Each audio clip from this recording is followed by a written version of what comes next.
Sa pag-alis ng may kulay abo na lalaki, sinabi niya na sa pagkakataong ito ay talagang nakahuli sila ng malaking isda at pagkatapos ay idinagdag na matutuwa ang mga matatanda.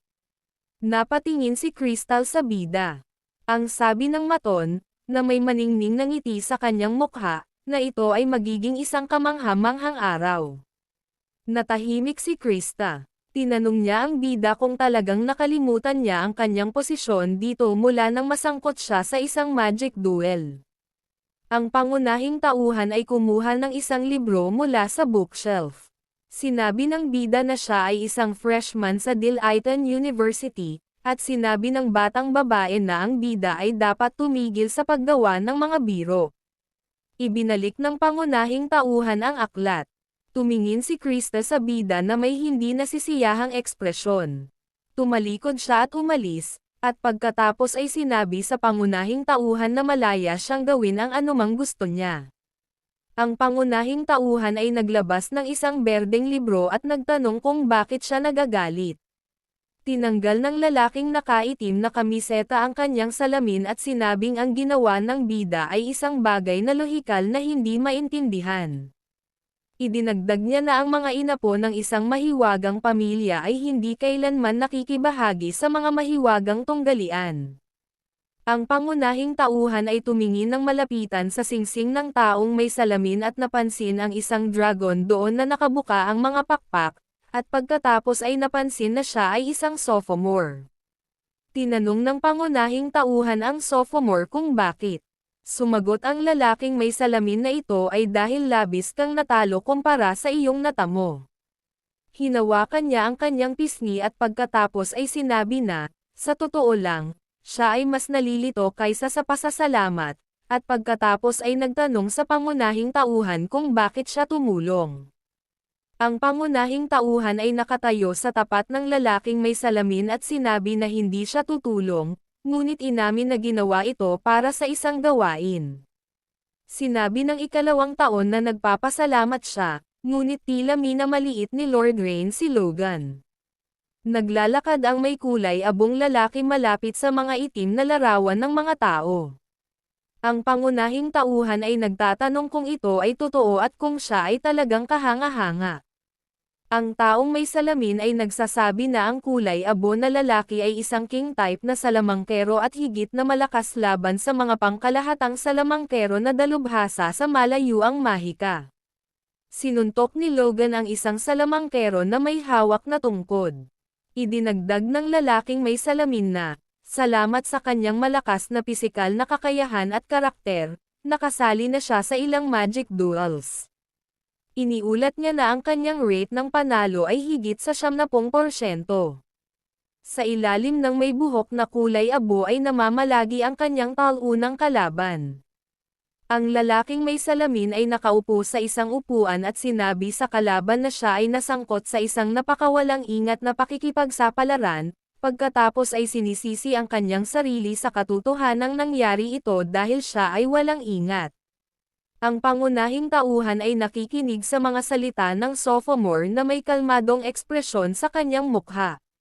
Sabi ng lalaking may salamin, baka nag-exaggerate siya nang makipagtalo kay Logan. Ngunit, sa totoo lang, hindi ito ganoon kagaling sa isang club. Pinunasan ng sophomore ang kanyang salamin at sinabing lumaki siya sa nayon. Idinagdag niya na ang mga taga-nayon ay nangolekta ng pera upang bayaran ang kanyang pag-aaral sa unibersidad, at nagpasya siyang bayaran sila sa kanyang maliit na paraan upang gawing mas magandang lugar ang nayon. Ang mga taga-nayon ay nagpaalam sa ika-sophomore. Nagtaas ng kamay ang lalaking may salamin bilang palm. Sinabi niya, na may ngiti sa kanyang mukha, na ito ang dahilan kung bakit siya sumali sa club na ito at nagsimulang mag-aral ng magic. Ngunit ang lahat ay hindi natuloy ayon sa plano, at sa paglipas ng panahon, ang pagkabalisa at pag-aalala ay lalo lamang tumindi. Idinagdag niya na siya ay kumapit dito para sa mga personal na kadahilanan, ngunit sa huli, wala siyang naabot. Tinanong niya ang pangunahing tauhan kung ito ay isang awa. Parang kumikinang ang mga bida. Ang sabi ng lalaking may salamin ay parang kalooban ng Diyos na siya ay huminto. Ipinikit niya ang kanyang mga mata na may ngiti sa kanyang mukha, inilagay ang kanyang kamay sa kanyang pisngi, at pagkatapos ay sinabi na siya ay labis na nagsisisi at sa makatuwid ay sasali siya sa isang magic duel. Nagtatanong ang pangunahing tauhan, ano ang nakakaawa dito? Inalis ng sophomore ang kanyang kamay sa kanyang pisngi. Ang pangunahing karakter ay tumitingin sa lalaki na may seryosong ekspresyon sa kanyang mukha. Inilagay niya ang libro sa stand at sinabing pumayag siya sa magic duel. Tinanong niya kung maaari siyang humiram ng ilang mga libro na may kaugnayan sa magic ng club dahil kailangan niyang maging pamilyar sa kanila para sa tunggalian. Umalis ang pangunahing tauhan at sinabing babalikan niya sila kapag natapos na ang tunggalian. Gusto ng sophomore na pigilan ang bida. Tinanong siya ng pangunahing tauhan kung alam niya kung bakit nagsimulang magsanay ng mahika ang archmage na si Rin. Ang lalaking may salamin ay nagtanong kung bakit ang pangunahing tauhan ay nakatayo sa pasukan at sumagot na nangyari ito dahil sa pagnanais na mabuhay. Idinagdag niya na ang lahat ay nagsisimula para sa mga personal na dahilan. Ang sikat ng araw ay nagpapaliwanag sa gusali ng institusyong pang-edukasyon. Ang pangunahing tauhan ay dumaan sa ibang mga mag-aaral at iniisip na kumalat na ang mga tsismis. Isang patak ng pawis ang dumadaloy sa pisngi ng bida. Naisip niya na ito ay nagiging isang malaking problema. May sumigaw ng pangalang Ryan sa boses babae, dahilan para matakot ang bida. Ang pangunahing tauhan ay tumalikod, pagod. Sinabi ni Alan sa pangunahing tauhan na sa wakas ay natagpuan na niya ito at tinanong kung kumusta na siya. Napansin ng pangunahing tauhan na ito ay si Tita Alan. Sinuntok sa mukha at sinabihan siyang tumahimik. Sinisigawan niya ang pangunahing tauhan na siya ay inaantok kamakailan, ngunit salamat sa kanya, siya ngayon ay ganap na gising. Iniluwa ni Alan ang tsaa dahil sinabihan siya na ang henyo ng pamilya Ludwig ay sumasali sa isang magic duel. Tinanong niya ang kalaban, si Logan, mula sa 8 pangunahing paaralan, kung lalaban siya. Inilapat kanyang kamao sa pangunahing tauhan at tinanong kung ang lahat sa paaralan ay nabigla, at pagkatapos ay idinagdag na malamang na mali ang kanyang narinig. Ang pangunahing tauhan ay nagsasabi sa kanyang tiyahin na ito ay totoo. Sinabi ni Balan na ang kanilang cute na maliit na pamangkin ay nagdudulot ng kaguluhan, at mukhang kailangan niyang uminom ng alak ngayon. Ang pangunahing tauhan ay sumisigaw na ang kanyang ulo ay mabibiyak. Pinakawalan ni Lin ang bida at sinabi sa kanya na kapag sinaktan siya ni Logan, ito ay ilang beses na mas masakit kaysa ngayon. Tinanong niya siya kung ano ang iniisip niya at tinawag siyang tanga. Huminto ang linya sa loob. Ang pangunahing karakter ay nagtanong sa kanyang tiyahin kung siya ay nag-aalala, pagkatapos ay gumawa siya ng hindi nasisiyahang ekspresyon sa kanyang mukha. Itinutok ng tiyahin ang kanyang hintuturo sa bida at sinisigawan ito na mukha nga itong isang kaawa-awang tiyahin na nag-aalala at nagtatanong tungkol sa isang tulad niya. Itinulak niya ang pangunahing tauhan gamit ang kanyang daliri at sinisigawan siya na siya ay magkakaroon lamang ng katinoan pagkatapos makatanggap ng isang mahusay na paghampas mula kay Logan. Iniwan ang pangunahing tauhan. Ibinaba ng pangunahing tauhan ang kanyang tingin, humingi ng tawad sa kanyang tiyahin, at pagkatapos ay sinabi na hindi niya alam na hindi niya dapat gawin ito. Dagdag pa niya, tinitiyak niya sa kanila na hindi nito mapapahiya ang kanilang pamilya. Sinabi ni Lin sa pangunahing tauhan na, sa kabila ng kanyang mga intensyon, ito ay naging usapin ng karangalan ng pamilya. Inilagay niya ang kanyang kamay sa gilid at sinabi sa pangunahing tauhan na, dahil sa kanyang padalos-dalos na pagkilos, sa pinakamasamang kaso, maaari itong mauwi sa pagpapatalsek. Ngunit lahat ay maayos. Sinabi niya sa pangunahing karakter na labis siyang inis sa mga tumawa sa kanya bilang isang walang kwentang brat. Inalis ng pangunahing tauhan ang kanyang kamay sa kanyang mukha. Itinuro ng tiyahin ang kanyang daliri sa pangunahing tauhan at, na may ngiti sa kanyang mukha, sinisigawan siya na mula noong sinimulan niya ito, kailangan niyang yurakan sila ng maayos kapag siya ay umalis ng may tagumpay. Sumisigaw siya na ang pangalang Ludwig ay nasa balikat ng pangunahing tauhan, at kailangan niyang tiyakin na ang iba ay hindi man lang maisip na tumaas sa kanyang antas. Ang pangunahing tauhan ay nakikinig ng mabuti sa mga salita ng kanyang tiyahin. Hiniling ng kontrabida sa pangunahing tauhan na ipakita sa kanila ang isang karapat-dapat na aral. Bahagyang ngumiti ang pangunahing tauhan. Ang araw ay sumisikat ng maliwanag sa kalangitan.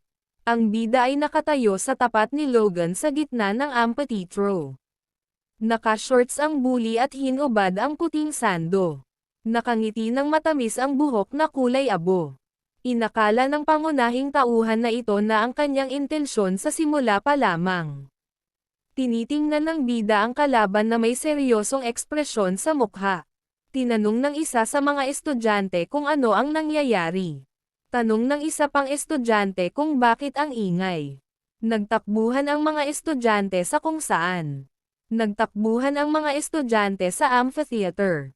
May nag-anunsyo na ang walang kwentang aristokrata at ang jock mula sa Chayhak ay nag-aaway. Ang pangunahing tauhan ay nakatayo sa tapat ng kanyang kalaban. Maraming manonood ang nagtipon sa paligid ni Owen, nanonood habang naka-cross-arm. Tanong ni Caroline sa may balbas na lalaki kung sino ang mananalo. Si Logan, na mula sa parehong paaralan ni Owen, ay sumakay sa kanyang estudyante. Sinabi ng lalaking balbas na hindi mahalaga sa kanya ang katayuan, pedigree, o edukasyon. Susuportahan na lang daw niya ang mas malakas. Lumilitaw ang isang hukom sa pagitan ng pangunahing tauhan at ng may kulay abong lalaki. Sinabi ni Caroline kay Owen na alam niyang naisip niya iyon.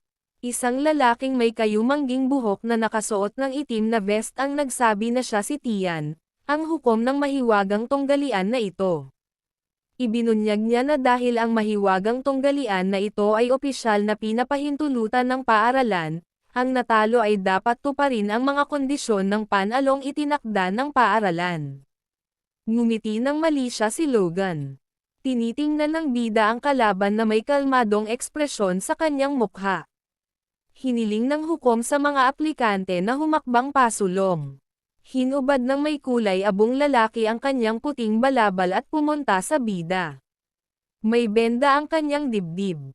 Pinapanood ng pangunahing tauhan ang kanyang kalaban. Ibinalita ng isa sa mga manunood na mukhang handa na siya. Ang isa pang manunood ay nagtanong kung ito ay labis para sa nabigong maharlika. Ang isa pang manunood ay nagulat na siya ay mahirap talunin. Napahinto si Logan sa kanyang kinatatayuan. Si Krista, sa isang berdeng hood, ay tahimik na nanonood. Lumitaw si Gertrude sa tabi niya, at sinabi niya sa kanya kung ano ang ibig sabihin nito. Nandito siya pagkatapos ng lahat. Natakot ang babaeng may kayumangging buhok sa biglang pagsulpot ng isang babae. Nakangiting sabi niya na hindi siya pumunta dito dahil nag-aalala siya. Idinagdag niya na nasiyahan siya kung paano binugbog ang taong ito. Sagot ng babaeng kulay pink ang buhok na akala niya.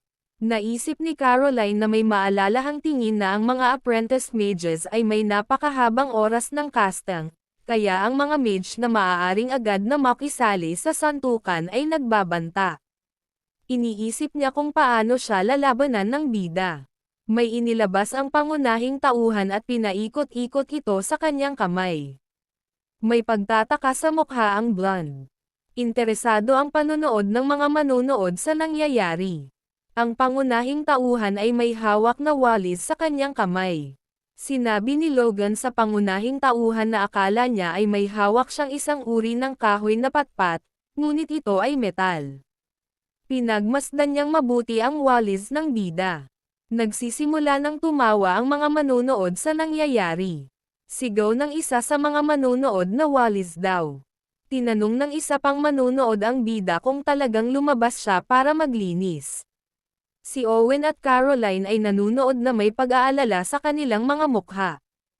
Tinakpan ni Krista ang kanyang mukha gamit ang kanyang kamay, at ang pink-haired girl ay idinilat ang kanyang mga mata. Ang isa sa mga manunood ay sumigaw na ang maharlikang henyo ay nakikipaglaban gamit ang isang walis. Tinanong ng hukom kung ano ito. Ipinakita ng pangunahing tauhan ang walis at sinabing kinuha niya ito sa silid-aklatan, at pagkatapos ay idinagdag na, sa kabutihang palad, katatapos lang ng paglilinis. Tinanong ng hukom ang pangunahing tauhan kung gagamitin niya ito para sa isang mahiwagang tunggalian, at ang pangunahing tauhan ay nagtanong kung ito ay talagang ipinagbabawal. Salamat po sa panonood.